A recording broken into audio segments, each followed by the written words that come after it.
All right, so we'll go to First Communion, a film about a death of a mother. Obviously, religion has evolved about like difference of opinions. Kind of interesting, kind of small town setting. Really shocking ending. I don't know about you guys. Didn't see that one coming. This is my favorite one. I thought they had the best cast, set, and storyline. The mother was barely in the film, but even me as an audience member, I wanted her ashes to be thrown on the mountain. And just seeing that rage in like such a little girl, I thought was really overwhelming, and I really enjoyed it. I second that. I thought it was actually also the strongest.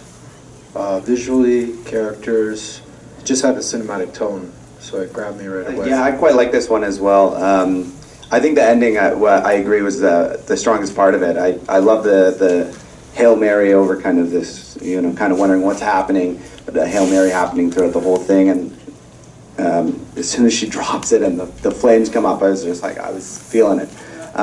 There was one scene I particularly liked when they first showed the mother, and it was complete silence. I love the use of the silence at that part, and you kind of fades down and goes right into the fight, right? And then they're right after the fight, and just that contrast there was I thought it was a really good tactic. I just found it really interesting, the commentary that is made between this kind of like dual nature that is inside of us. Like some people have this spiritual side, but then there's also this desire to do things according to their own earthly will.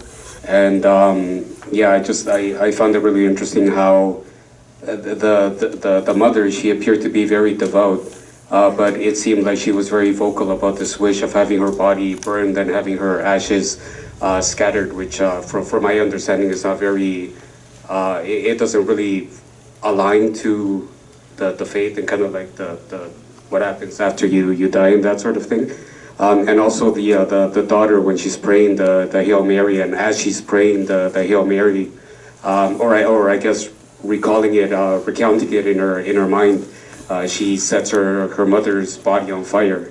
There's that conflict there of wanting, I guess, to do God's will, and then but still wanting to do your own will. It's also like it's about tradition, family tradition. This is what they do. The patriarch of the family is obviously the uncle who has a dominating force, and he wants it. And there's like confliction with the daughter and with the husband, and it's just we're living in new times now, and people want to buck that tradition, but then certain family dynamics where things are been that way for centuries, and they want to keep it that way. So it's in the end, the person who dies generally doesn't get what they want, what they require, even in this era. Every time someone comes into the scene, it's under a square. The grandma, the father, even the mother, she's in the square all the time. He's wearing a square shirt also, which seems to be that it's kind of grieving all the time. Also the fireplace, it's the set with the fireplace is where you find the whole solution or the main purpose of the whole story, including also the ashes, which is the day where the snow is coming as well. So I think that's why it feels so complete and round movie, although it's 20 minutes long, so it makes sense. But that's why I think I liked it the most. It's a lot more rounded than the other one. The ending, I didn't see it coming, because I think we can be very accustomed in narratives and in reality the idea of children essentially being powerless.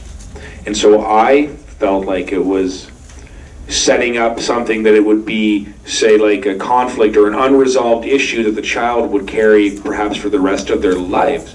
That this death had happened and they had been powerless to act and actually have their mother's will carried out. And so then I thought that twist at the end where the child took the power and acted, I thought that was really great, and yeah, very powerful. For me, it's kind of the beginning of a big movie. Like the end just opened me a lot of questions. I would like to know what will be the life of this girl, because it's just a dramatic change. So for me, it's just the beginning of a new life or a new.